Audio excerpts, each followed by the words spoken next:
Welcome to Rosh Media. My name is Rosh. In this video, we're talking about changing your channel name. So I'm going to show you how to do that right now. There's a couple ways to get there.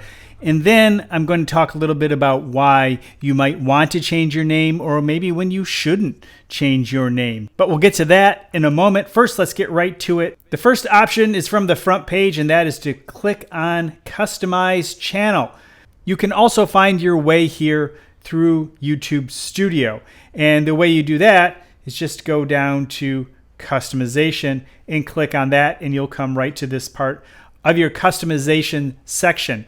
What you need to do is click on Basic Info, and right here, that's the magic button. Click on this pencil, and it'll allow you to change the name of your YouTube channel. So if I wanted to add media, I could do exactly that, and then I would just click on Publish. And that's it. So let's talk about why you might want to do this or not. There are many reasons why you might want to change your channel name. Maybe in the beginning, you called it something that doesn't represent your channel today. And that's a very good reason as to why you might want to change the name of your channel.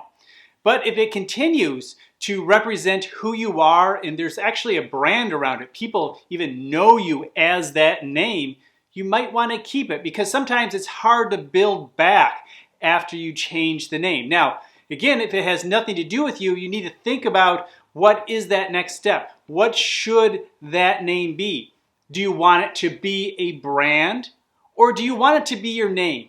See, the thing is, your name will always last. It will always be correct and relevant to your channel, even if you change topics. So I highly recommend you consider just changing it to your name unless you have a strong brand that you're trying to promote.